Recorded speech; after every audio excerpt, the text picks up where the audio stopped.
कौन सा topic start किया है? Cell biology. ऐसा टॉपिक है जिससे 1 से 2 क्वेश्चन सभी एग्जाम में आते हैं। ओके, बेसिक टॉपिक है, ध्यान से समझना। सबसे पहले कुछ बातें करते हैं। जनरल नंबर 1, मैंने कहा एक वर्ड होता है साइटोलॉजी। साइटोलॉजी का मतलब क्या होता है? स्ट्रक्चरल स्टडी ऑफ सेल, कोशिका, ठीक है, का संरचनात्मक अध्ययन। कोशिका का संरचनात्मक अध्ययन, ठीक है, इसको क्या बोलते हैं? साइटोलॉजी। मैंने ऊपर टाइटल क्या डाला? Cell biology. तो पहले बेसिक चीज तो यही पता होना चाहिए कि साइटोलॉजी और सेल बायोलॉजी में क्या अंतर होता है। दूसरा पॉइंट क्या लिख रहा हूं? Cell biology. सेल बायोलॉजी का मतलब होता है, बोलो आपसे मैं कह रहा हूं, ठीक है, structural and functional study of cell. मतलब समझ में आया? एक कोशिका की संरचनात्मक क्रियात्मक दोनों अध्ययन क्या कहलाता है? Cell biology. बोलो, मैंने कहा कोशिका, ठीक है, का संरचनात्मक एंड क्रियात्मक अध्ययन, ठीक है। आई बात समझ में? इसका मतलब इस चैप्टर में तो मैं हर सेल ऑर्गेनल के स्ट्रक्चर बताऊंगा तो फंक्शन भी बताऊंगा, और हर एक का स्ट्रक्चर पढ़ेंगे तो फंक्शन भी पढ़ेंगे। तो जाएगा बेटा, ऊपर क्या लिखना है? बोलो, सेल बायोलॉजी। इसीलिए यूनिट का नाम क्या रहता है? सेल बायोलॉजी, क्योंकि हर एक की हम स्ट्रक्चर बनाएंगे तो फंक्शन भी बताएंगे। बात समझ में आई? बोलो आपको। अच्छा, मैंने कहा सर्वप्रथम जब कोई कुछ नहीं जानता था, सर्वप्रथम रॉबर्ट हुक, ठीक है, रॉबर्ट हुक, ठीक है, ने स्वयं द्वारा बनाए माइक्रोस्कोप, स्वयं द्वारा बनाए माइक्रोस्कोप से कॉर्क सेल, बोलो कॉर्क सेल, ठीक है, को देखा। बोलो क्या देखा? कॉर्क सेल को देखा, ठीक है। बात समझ में आए? बोलो। और इसने सेल का मतलब बताया स्मॉल होलो स्पेस। क्या बताया? बोलो, स्मॉल होलो स्पेस। ओके, पहले सेला कहा था, फिर इसी ने नाम सेल दिया है। तो सेल वर्ड किसने दिया है? रॉबर्ट हुक ने। बात समझ में आया? बोलो। अच्छा, ये कैसी सेल थी? डेड सेल थी। इसका मतलब रॉबर्ट हुक ने पहली सेल देखी तो है, लेकिन वो लिविंग देखी, नॉन लिविंग देखी? बोलो, नॉन लिविंग। कॉक सेल कैसी होती है? नॉन लिविंग होती है। क्लियर? आपसे मेरे को देखा। बोलो, आपसे मेरे को, मैं अगर इतना लिख दूं, डेड सेल देखी। ओके, समझ आओगे? बोलो। अच्छा, उसके बाद फोर्थ पॉइंट, सर्वप्रथम, बोलो लिविंग सेल, ठीक है, को ल्यूवेनहॉक, नाम सुना नहीं सुना कभी?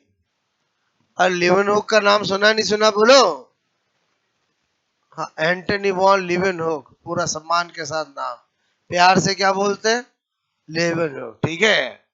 ओके, बच्चा कह रहा तो पूरा लिखते हैं, एंटनी वॉन, ठीक है, ल्यूवेनहॉक, ठीक है, ने, बोलो आपसे मैं कहूं, ने देखा, ठीक है।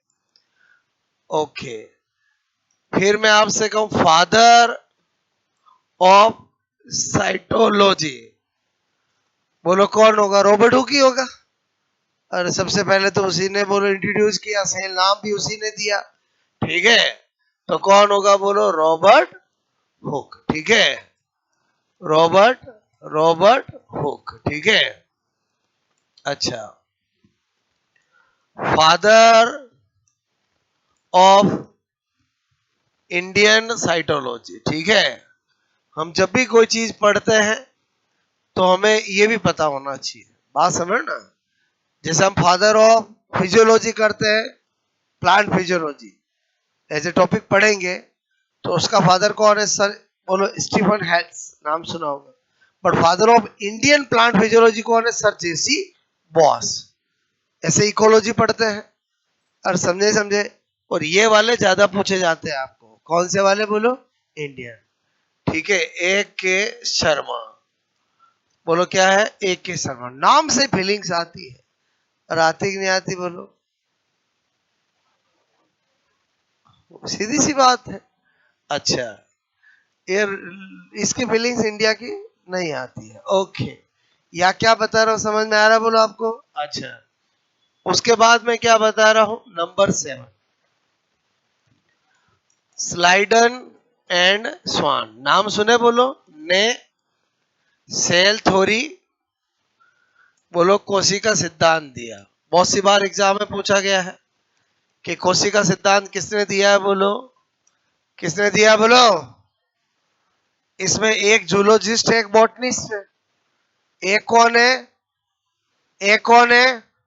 ये टॉपिक कॉमन है बोलो। और समझे समझे बोलो। सेल एनिमल में भी होती है, प्लांट में भी होती है। दोनों में अंतर भी देखेंगे। प्लांट में जो सेल ऑर्गेनल है वो भी पढ़ेंगे, एनिमल में वो भी पढ़ेंगे। सेल बायोलॉजी में क्लोरोप्लास्ट भी पढ़ते हैं, सेंट्रियोल भी पढ़ते हैं। और समझे समझे बोलो, क्लियर? तो सेल थ्योरी जो दी है वो स्लाइडर और स्वान ने दी है। कौन बॉटनिस्ट है, कौन जूलॉजिस्ट है, कौन वनस्पतिज्ञ है, और कौन जंतु जंतु? बोलो, आपसे मैं कहूँ जूलॉजिस्ट है, बताओ। अच्छा, नहीं पता चल रहा है आपको? मैं कहूँ, बुरा मत मानना, कुत्ते को क्या बोलते हैं? अच्छा, वो प्लांट होता है कि एनिमल? एनिमल। ओके, समझ जाओगे बोलो? और समझे ही समझे बोलो? याद करना है, एग्जाम में पूछा गया है कि सेल थ्योरी में बोलो किसने दी? प्रो ब्रैकेट में एक का जूलॉजिस्ट, बॉटनिस्ट जूलॉजिस्ट। पता चला दोनों नाम तो याद था, वहां वही कंफ्यूज हो गया, जूलॉजिस्ट कौन, बॉटनिस्ट कौन। तो मैंने जो बताया वो समझ में आया बोलो? ओके, ये जनरल बात बता रहा था, आप पहले इतना नोट करोगे, ठीक है?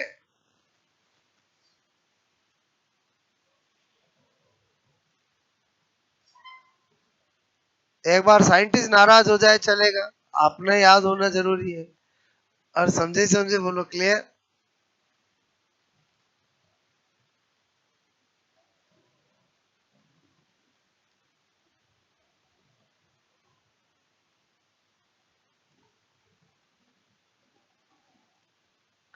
ये क्या लिखा समझ के बोलो? स्ट्रक्चरल स्टडी ऑफ सेल, ठीक है?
ओके,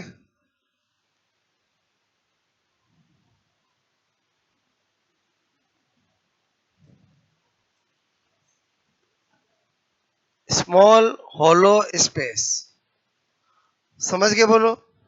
और पहले तो यही बोला इसने कहा कि यार मैंने कुछ चीज देखी है जिसका नाम सेला है, जो बोलो एक्चुअली इसने पहले तुलना मधुमक्खी के छत्ते से की। और किसे की? मधुमक्खी के छत्ते से की, बात समझ ना। बाद में सेला को क्या बोल दिया? सेल बोला।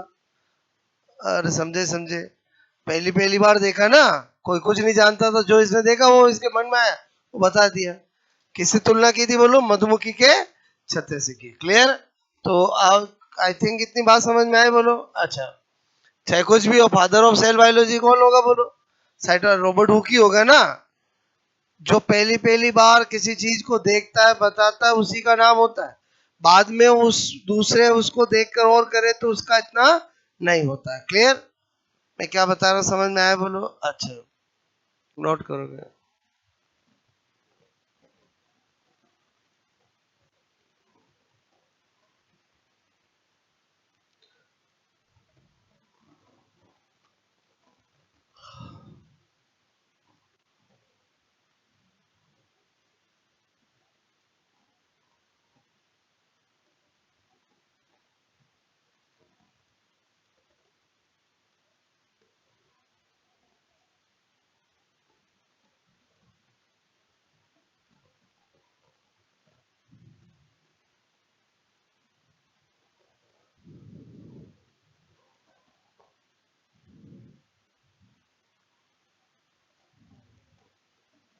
बी ए जेड समझ के बोलो, बॉटनिस्ट और जूलॉजिस्ट।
ओके, कभी पूछ ले एक्सेप्शन ऑफ सेल थ्योरी, कोशिका सिद्धांत का अपवाद क्या है? वायरस, क्योंकि ये लिविंग और नॉन लिविंग के बीच की कनेक्टिंग लिंक है। और समझे समझे बोलो, ठीक है। कोशिका सिद्धांत का अपवाद वायरस।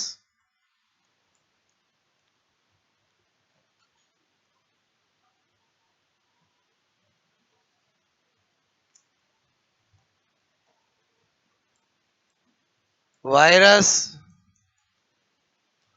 ठीक है,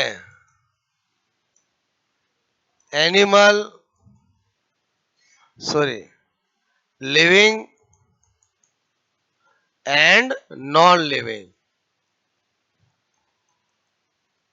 के मध्य की संयोजक कड़ी होता है। Connecting link between living and non living, ठीक है।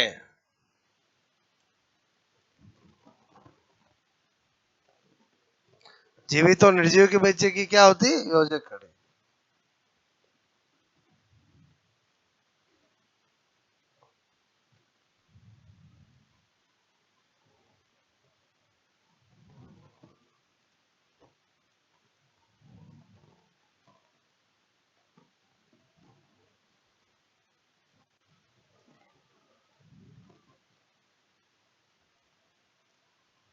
ओके।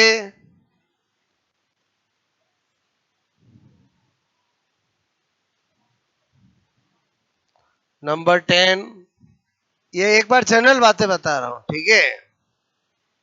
हटा दूं?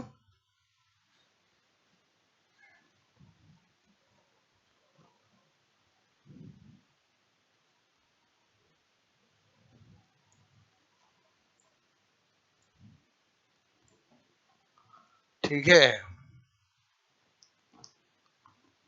नंबर 10 क्या है?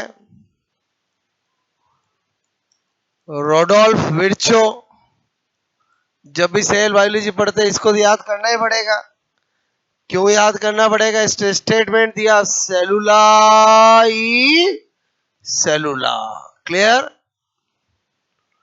क्या स्टेटमेंट दिया बोलो? सेलुलाई सेलुला, अर्थात नई कोशिका, न्यू सेल का निर्माण पुरानी कोशिका मतलब ओल्ड सेल से होता है। समझे ही समझे बोलो। कितनी बार कंपटीशन में ये पूछा जा चुका है, सेलुलाई सेलुला स्टेटमेंट किसने दिया? किसने दिया भाई? रोडोल्फ विर्चो ने। ध्यान रखना, बहुत इंपॉर्टेंट है। क्लियर? और सेलुलाई सेलुला का मतलब समझ के बोलो? नई कोशिका का निर्माण पुरानी कोशिका से होता है। ठीक है?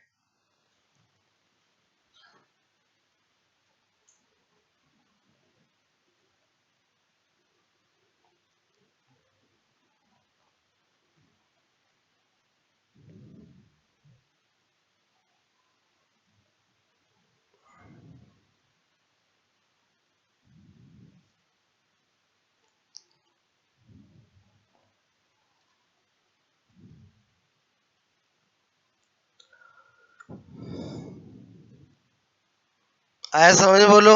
ठीक है। अब मैंने कहा हमें बेसिक बातें पहले क्या सीखनी है? डिफरेंस बिटवीन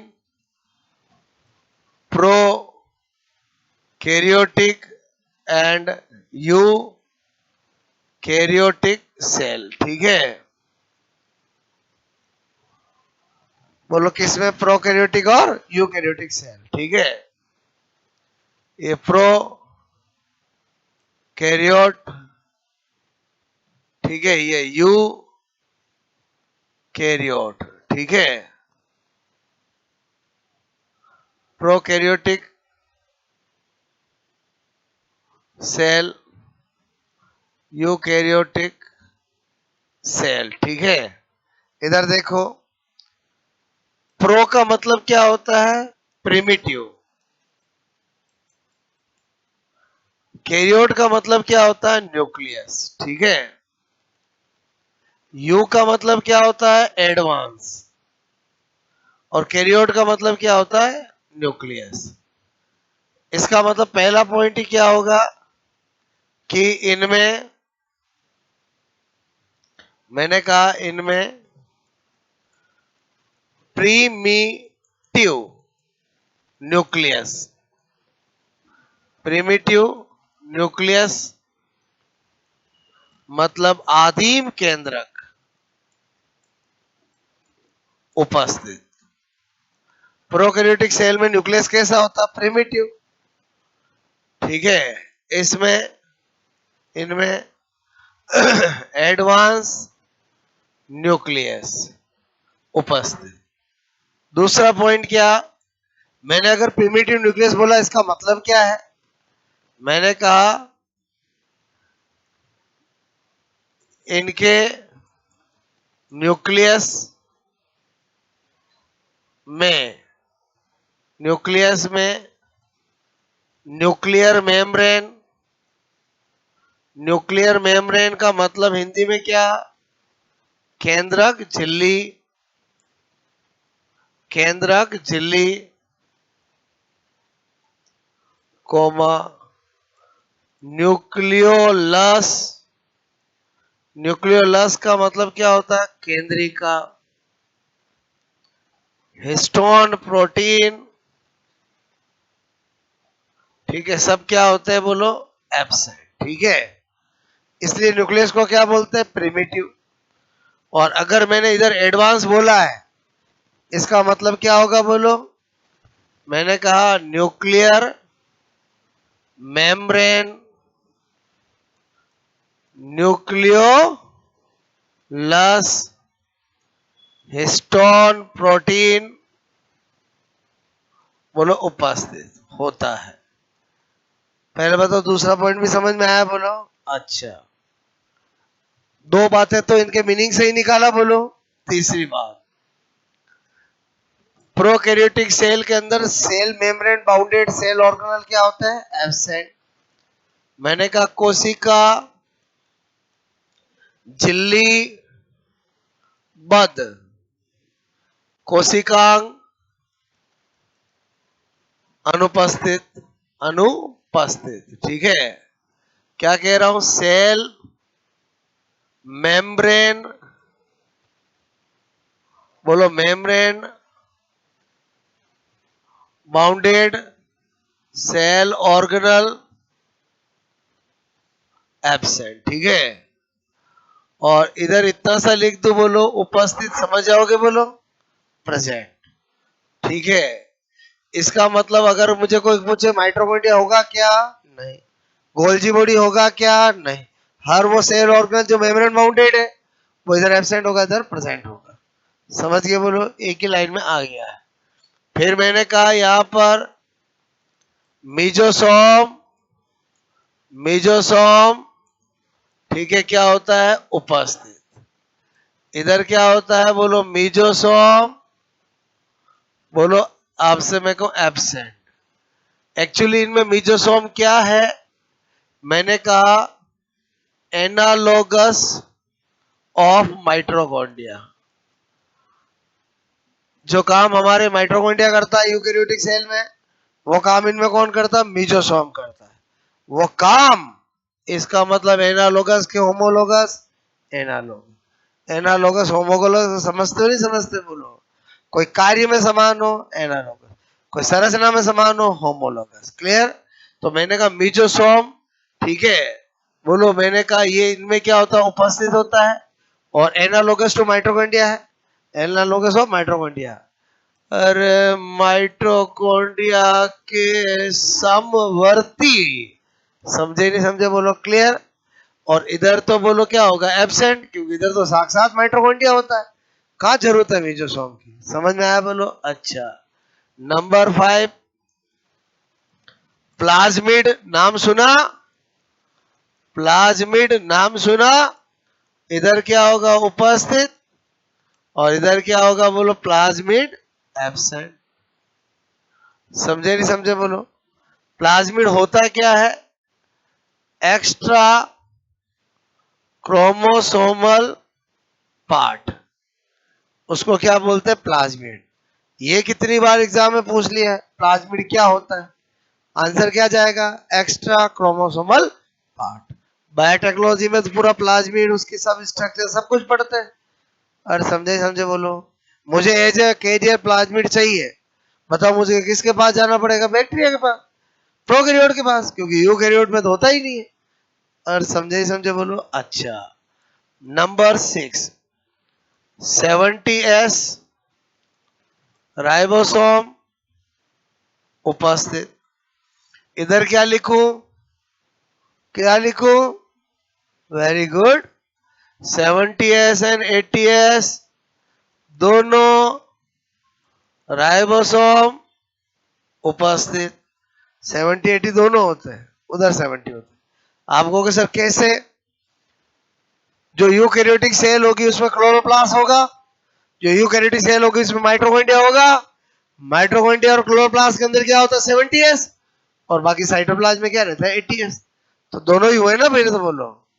और समझे समझे बोलो, क्लियर। अच्छा, आगे देखो, नंबर 7, ये हम क्या कर रहे हैं बोलो, प्रोकैरियोटिक यूकैरियोटिक सेल में अंतर देख रहे हैं। Bacterial photosynthesis, photo photo photo synthesis में O2 रिलीज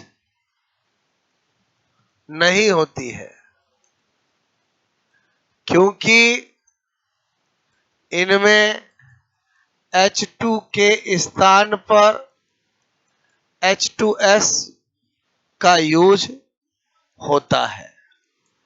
समझ में आई बोलो बात? अच्छा, मैंने कहा प्लांट ब्रैकेट में यूकैरियोटिक सेल, और समझे समझे बोलो, यूकैरियोट का मतलब एनिमल प्लांट दोनों है ना। बोलो प्लांट में जो पीएस होता है समझोगे? हाँ, फोटो सिंथेसिस होता है। बोलो उसमें O2 रिलीज, रिलीज मतलब समझ गए, निकलती होती है। O2 का सोर्स क्या होता है? H2O। और पूरा फोटोसिंथेसिस पढ़ेंगे अपन, क्लियर? तो ये मैं कुछ डिफरेंस बता रहा हूं आपको, बात समझ में आए? अच्छा,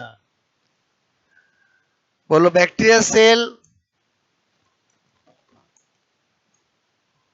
साइज में बहुत छोटी होती है कंपेरेटिवली, ठीक है। और ये बोलो बैक्टीरियल मतलब प्रोकैरियोटिक सेल से बड़ी होती है। और समझे समझे बोलो क्लियर? अच्छा, आप नोट करोगे, ठीक है।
ओके,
हो गया?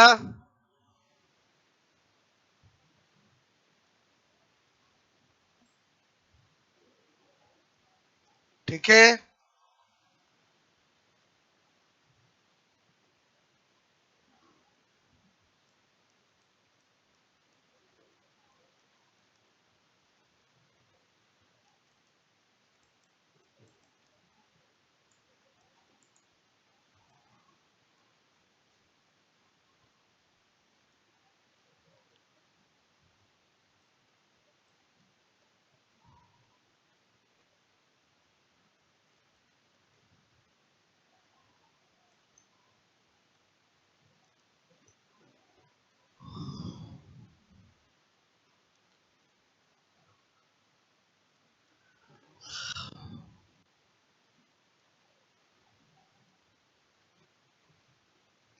प्लाज्मिड का मतलब क्या होता है? एक्स्ट्रा क्रोमोसोमल पार्ट, ऐसा ही ऑप्शन में लिखा हुआ आता है।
ओके।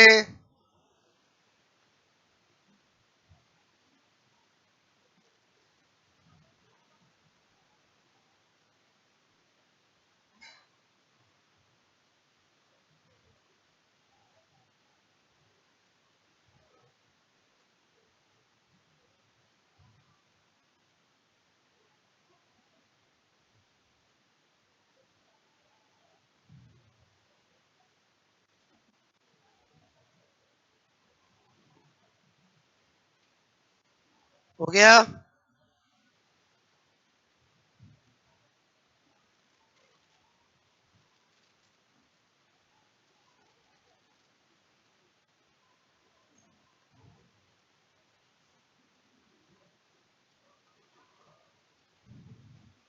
ये अपने आप में एग्जाम में क्वेश्चन आता है। बैक्टीरियल फोटोसिंथेसिस में O2 क्यों नहीं निकलती है? कारण क्या होगा? क्योंकि H2O की जगह क्या यूज किया जाता है? H2S। बात समझ ना?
हो गया?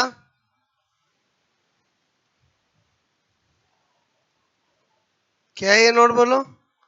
ये तो अभी अपन क्या बेसिक देख रहे हैं, प्रोकैरियोटिक सेल यूकैरियोटिक सेल में क्या अंतर होता है। क्लियर?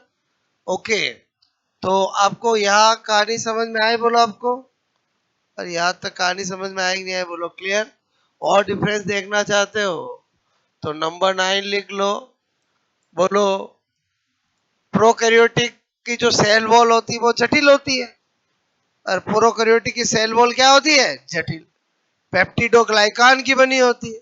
जबकि यूकैरियोटिक में प्लांट की cell wall as compare to कम कॉम्प्लेक्स जटिल होती है और सेलुलोज और पैक्टीन की बनी होती है। ठीक है? तो मैंने कहा सेल वॉल बोलो कॉम्प्लेक्स, ऐसे लिख दो complex cell wall, complex cell wall. बोलो जटिल, जटिल कोशिका भित्ति, जटिल कोशिका भित्ति। ठीक है? पेप्टिडो ग्लाइकान, ठीक है, पेप्टिडो ग्लाइकान की बनी होती है। और इधर क्या बोलूंगा? Less complex cell wall. ठीक है?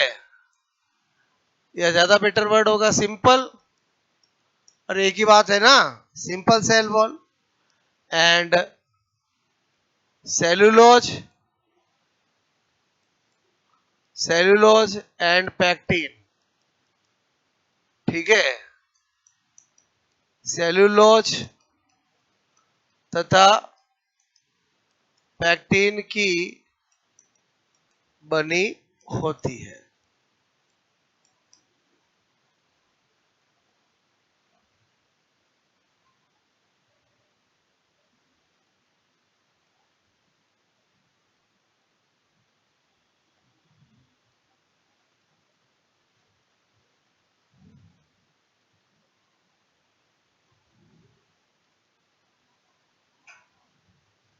ठीक है?